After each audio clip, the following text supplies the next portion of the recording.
Welcome to This Explainer. Today, we're unpacking an absolutely epic philosophical collision. On one side, we've got the rapid, seemingly unstoppable rise of artificial intelligence and transhumanism, and on the other, the foundational claims of the Christian worldview. We're drawing from a really fascinating dialogue between Stephen Bartlett, a highly rational, data-driven interviewer, and John Lennox, an emeritus professor of mathematics at Oxford University and a renowned Christian apologist.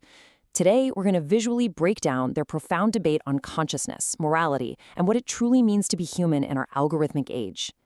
Hooking right into the current moments, OpenAI CEO Sam Altman actually observed that the most successful tech founders are essentially trying to build modern religions. And Bartlett points out something super interesting here.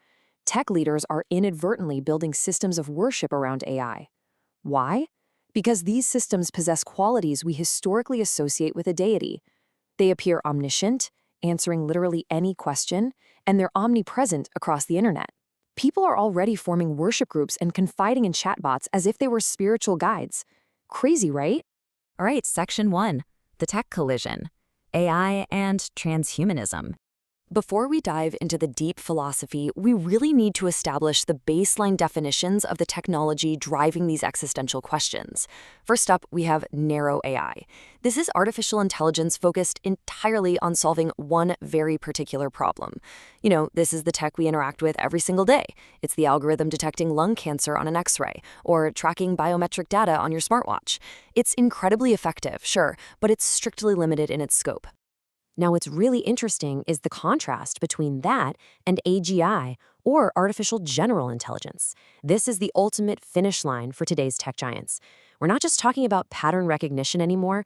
This is a super intelligent machine, capable of doing literally any intellectual task a human can do, only vastly faster. Think of it like a system with a PhD in absolutely everything. And this brilliantly illustrates Lennox's core warning about this technological race. He uses what he calls the knife analogy. Think about it. A knife is completely neutral. In the hands of a skilled surgeon, it cures disease. But in the hands of a murderer, it kills. AI is the exact same way.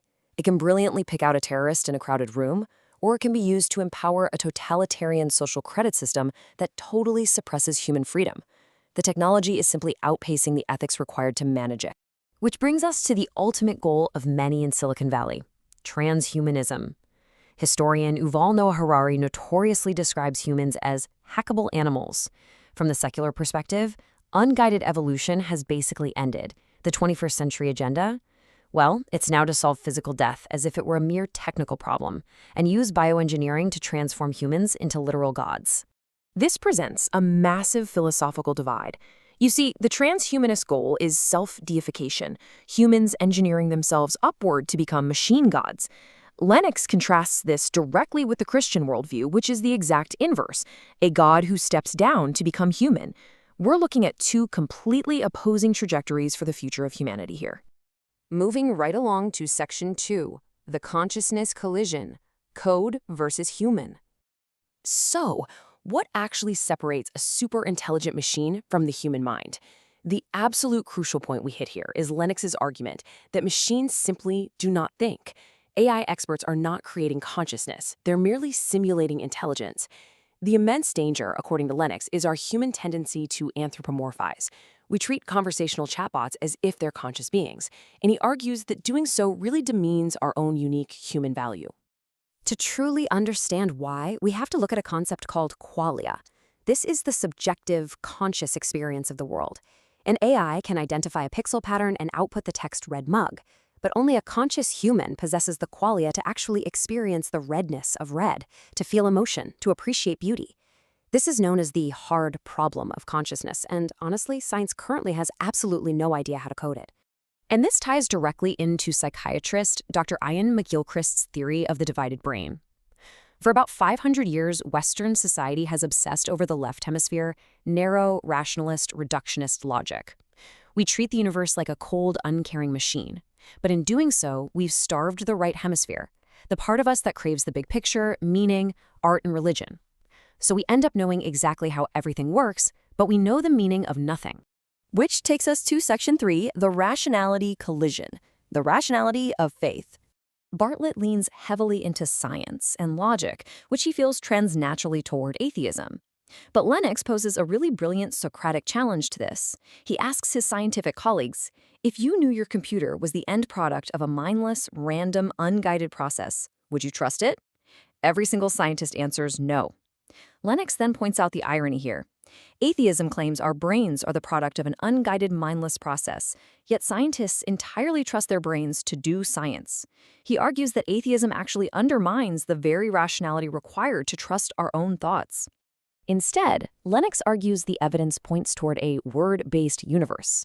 The fact that mathematics so perfectly describes the cosmos is staggering. Add to that the biological revolution, discovering that the human genome is literally a 4-letter biological code. To Lennox, who is a mathematician, remember, a universe built on math and code heavily implies a rational mind, or word, behind the whole shebang. All right, Section 4, the moral collision, merits, grace, and suffering. Now we navigate into the absolute hardest part of the debate regarding human suffering, ultimate justice, and the search for meaning. Bartlett's asked a profoundly difficult question. If God is all-knowing, he knows who will suffer terribly, like a child born with a devastating parasite, or who will ultimately reject him. So how is creating a doomed soul, or allowing that geographic birth lottery, an act of love? With our human moral compass, we'd intervene. So why doesn't God? In response, Lennox first totally rejects strict determinism. Second, he argues God doesn't remain distant from suffering. In the Christian view, God actually stepped right into it through the cross. But the ultimate answer, Lennox argues, hinges entirely on the resurrection. If death is the end, well, that suffering child has absolutely no hope. But if a resurrection exists to perfectly compensate for earthly suffering in another world, the moral equation changes entirely. This shifts the conversation to how humans actually relate to God. Lennox uses this brilliant, kind of funny analogy to explain this. Just imagine handing your future spouse a cookbook on your wedding day, pointing to page 152 and saying, if you follow these rules perfectly for 40 years, I will accept you. If not, go back to your mother. It's completely absurd. Yet, that is exactly how so many people view religion. This absurd cookbook analogy really hits the nail on the head regarding a fundamental difference in worldviews. Most religions are merit-based. You balance the scales, you follow the rules, and you try to earn your way into acceptance. Lennox argues true Christianity is the exact opposite. It's grace-based. You're offered acceptance and forgiveness at the absolute starting line, and that unearned security frees you to live out the journey out of love, not a paralyzing fear of failure. But Bartlett pushes back with the ultimate moral dilemma. Under this grace-based system, could a repentant serial killer be forgiven and go to heaven, while a kind doctor who spent her whole life curing cancer but simply couldn't bring herself to believe gets sent to hell? It feels deeply unjust to the modern mind. We've all wondered about this, right? Lennox responds by clarifying the theological definition of hell. He argues we wrongly picture it as this ogre-like torture chamber. Instead, he states that God does not force himself on anyone. If someone lives their entire life basically saying, leave me alone, I do not want you, God will ultimately honor that choice. Hell, in this view, is the tragic but completely free choice to exist in the absolute absence of God. Tying this deep philosophical debate directly back to our modern reality, Lennox quotes Alexander Solzhenitsyn, "Live not by lies." With the rapid rise of AI, we're entering an era of deepfakes, massive job displacement, and potential creeping totalitarianism, where absolute truth is incredibly hard to find. The risk of being reduced to just hackable machines? It's literally never been higher. Which leaves us with this final, profound question. In a rapidly shifting world of artificial general intelligence, humanoid robots, and transhumanist goals, where will you anchor your search for meaning and truth? Are we merely complex algorithms, or are we conscious beings made for a purpose way beyond the physical world? We really hope this explainer helped structure these massive ideas for you. Take this question with you today and keep exploring.